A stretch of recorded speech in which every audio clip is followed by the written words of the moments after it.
Welcome back, everyone. It is a gorgeous sunny day and I'm out here today to do a little maple tapping. That's right, 'tis the season. Let's get tapping and make some maple syrup. You can see all my buckets there. I use tubing and buckets to do my maple tapping and collection of sap. Oh, it's a gorgeous day out, just perfect conditions. It's a bit easier going today. Snow's compacting down, melting. It's about +1 out right now. I think it's going up to about +3 today. Yeah, snow's melting off the roof. Not long now and the snow will be gone. Definitely feel like I'm overdressed today. Whew, I think I'll be taking this sweater off right here. Man, oh, it's so nice and quiet out here. Looking forward to spending a little bit of time in the woods setting up my maple operation. Now it's really small. I don't tap a lot of trees, but I certainly get enough production for myself for the year. So that's awesome. I could set up as much as I wanted here. I have a lot of maple. Typically what I'll do is I'll tap red maple because that's what we have a lot of. There's also some sugar maple as well, a little bit further back in the woods. A little bit, a lot of work to haul all the sap back from there. But one of these years, I'll get back in there and set up a trail, so it'll be easier to get back in there. All right, so you can see I've got all my buckets here. Got a few different kind of spiles. I just brought some extra ones just because I don't know how many I have here. Lost track. So I've got these 20-liter pails. I've got some smaller pails as well to do some 12-liter pails for just transferring sap and stuff as things go on. So I just brought everything up. Cleaned everything, washed it. Of course I have the tubing here, so we're gonna make a bit of drop lines in a little bit, just to get this system started. Well, first let's just walk over to the shed and see what supplies I do have. I know I have some other buckets in there too, but I think they kind of got all moldy and gross. I didn't clean them out last year. So we'll get some supplies. I think my drill bit is in here. I need a 5/16 drill bit because I use a tree saver spile, so a little easier on the tree, a little smaller hole. So they recover a little bit faster from the tapping. Tap these trees here now for, gosh, many years. I've been tapping trees generally, oh my gosh, since probably, I want to say probably 2008. So it's been a long time. Lots of experience there. Lots of fun. Gotta do a little cleaning in here, but I think this is what I'm looking for right here. This bag. Got some tubing in there. Oops. Oh yeah, got some spiles in there too. Just gotta find my drill bit now. Well, here it is, 5/16. Well, that went easier than I thought it was gonna go. You know, when you don't remember where stuff is, you haven't used it in a year approximately, so just where I left it. So that's perfect. Glad I cleaned up after myself last year. So I'm just gonna go do a little inventory here and we'll figure out what trees to tap. Well, I have an assortment of taps, got more in the bag in the sled there, and I bought some new tubing because my old tubing was very UV damaged and kind of powdery and just falling apart, and I don't want that to get into my maple syrup. So normally this tubing sort of stretches throughout the forest, and connects to main line. I just use this small tubing to go into my buckets, and as you'll see here, my buckets have a hole in them, so this is where the tubing goes in. I put a lid on them after. So I'm basically all ready to go. Just going to install the taps and the drop lines and we'll put them in the bucket. I just heat them up a little bit to kind of stuff them onto the spiles here, right here. So just making some drop line. We're gonna be tapping at waist height, so I just kind of want to make it, that long just to kind of get into the bucket. I'm coming for you, maple tree. Convenient little spot to put my drill. Here you can see a hole from many, many years ago. Look at the growth. You can see where it's kind of healing up in there. So that's a really old hole. We'll just kind of find another spot that I haven't tapped.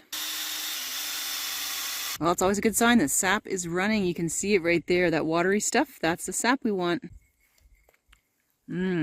Super sweet. Looks like he's up to no good. Let me see what's going on. What's in there? Get out. Ooh. Hey. I think someone's torn up this area pretty good.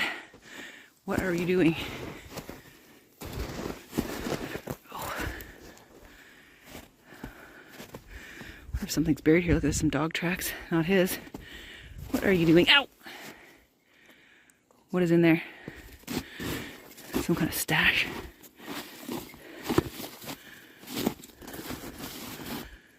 I wonder if there's a kill buried in here. Yeah, there's a whole lot of fox tracks right in here.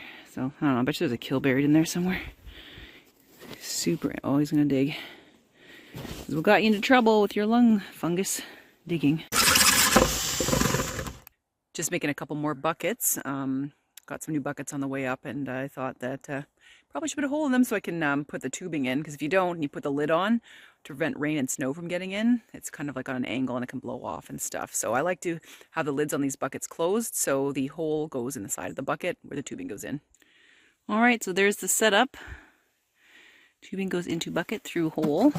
I made the tubing a little bit longer because these buckets are actually sitting on top of quite a depth of snow, so it will sink down over time as it melts, so you need to have a little extra leeway there. And then when you're all done, you just pop a little bucket on top and close it so that if it snows or rains, nothing's going to get in your sap. I do like this kind of time of year because you can kind of pack the ice and snow around these buckets so it keeps the sap cool. I don't usually collect maybe once a week or something, once every 2 weeks sometimes. So to keep it refrigerated is great. It's going down to -20 in a couple nights, so it'll freeze. But then some of the ice will actually help to keep the sap cool. So that's really helpful. All right, so I've got them all scattered throughout the forest back here. Sort of see them kind of popping up over in there and some over there. So that's good. Now I think what I'm going to do is just find a couple of birch and tap them as well. Birch can be tapped for their sap, and it's a bit more boiling you have to do. It's a 1 liter to 100 liters of sap, which you're going to get at the end of the day in terms of syrup. So it takes a lot more boiling, but we'll try it out. It's really good. I've had it before. It's kind of like a molasses type flavor, very sweet and very dark flavored syrup. So let's go find some birch trees. And, hi, I'm a little smarter now. Got my bear paw, my modified bear paw snowshoes on to get towards the birch because they're a little bit off the trail here. As you can see, I have a stand here all along this edge of the field. Nicely exposed to the sun too, so that'll help the sap flow a little better. So let's get tapping. Well, right there is pretty dead, so I don't want that. Probably go in the healthier trunk on that side or in the middle. I want to tap where there's a lot of, dead wood and stuff like that, because that will definitely make your sap have an off flavor. There we go, nice white paper birch. It's a good size trunk there. So I'm just going to again drill waist height and we'll get our buckets installed.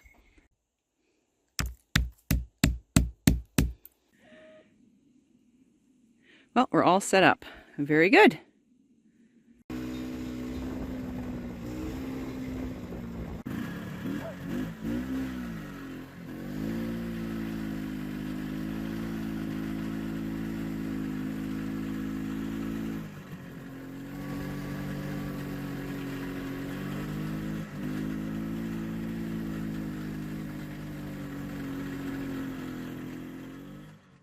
Well, got ourselves stuck here in the woods. I was trying to go up this little hill here, an area I hadn't made trail yet, and I'm digging in that's stuck. So just trying to twirl it around. Thankfully these machines are not heavy, maybe like, I don't know, a few hundred pounds. Not that bad, but it's a slow go. What I'm trying to do is, I was going this way up that hill, and the track is like, smooth as like a carpet. So what I'm going to do now, I'm going to turn around, go here in the loop, and try to come back up as fast as I possibly can. Well, got her turn around. So I'm not a big person, and I was able to do this. It's another good reason why I keep Bravos around. They're pretty light, and any modern snowmobile would be really difficult to kind of maneuver like this. It'd be awesome if I had reverse and stuff like that. I don't. So just a lot of back-breaking work twirling it around. Don't have any ratchet straps or anything like that to kind of yoink me along with the trees here, but I do have a tow line, but that's kind of useless right now, so whatever. Whew. Sweating now. Woo! Did it! I couldn't record until I got to a hill here because I did not want to get stuck again. Woo! I must say I feel overdressed. I've been trudging through the bush with all this clothing on, kind of getting sweaty, so I should probably take off my sweater here, but oh man, the days are getting longer. I'm really excited.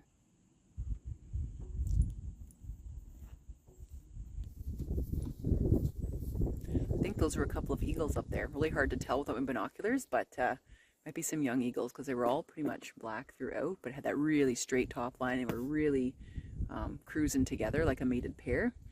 So oh, this is really interesting. Eagles tend to stay around here quite a bit. We do have some open water year round.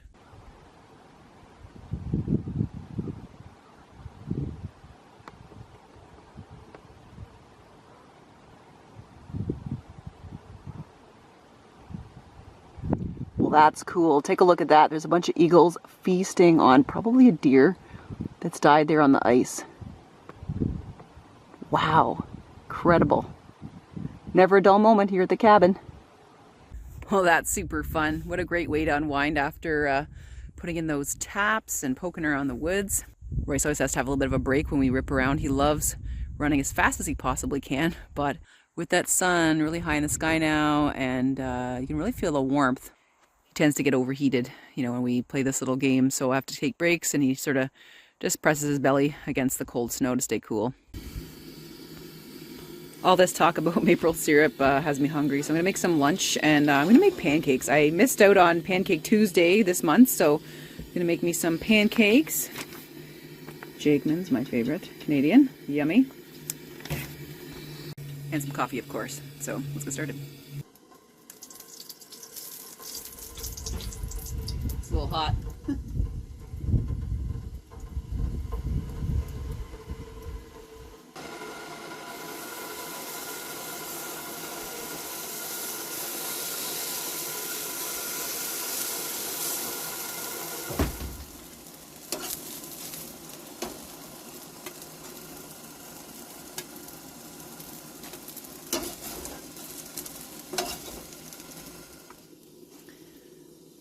Next up is bacon.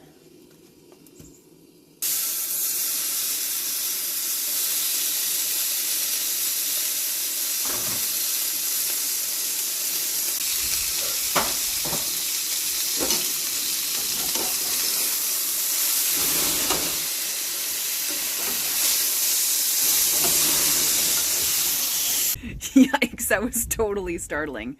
Grease fires are super dangerous. Wow, look at that lumberjack lunch. Ooh, smells so good. Let's get some syrup on it. Yummy, can't wait. Oh yeah, lots of syrup. This is why I tap my trees.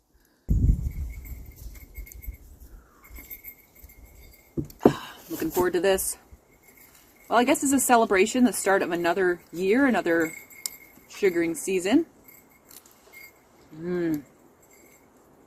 Wow, that's good. Well, and it's a celebration of the end of last year's season. That's the last maple syrup that I have left. So I'm enjoying it. Putting it liberally on my pancakes.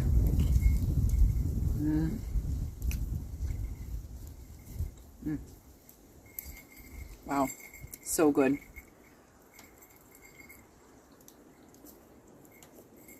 Can't wait to try the birch syrup this year. I think it's going to be really awesome. I hope I get a good amount of sap. Like I said, it takes a 100 to 1 boil down. So even if I have a little bit, just a try, that'll be awesome too. And birch water, you know, they sell that in stores, and a lot of you guys have been mentioning that to me, and it's true. Actually, I've seen it. I've also seen, you know, like soda water out of, you know, maple sap there. It's called by Sapsucker, I think. It's actually not bad. Well, thanks for joining me at the cabin today. I hope you really enjoyed today's video, and hopefully it's inspired you. Maybe just, you know, tap a tree, a maple tree in your backyard or something like that, or go visit, you know, a maple farm and see what they do there. You can see the old-fashioned way that the sap's boiled down, and some of the modern ways it's done as well. Hope you guys have a wonderful week, and we'll see you in the next video. Take care.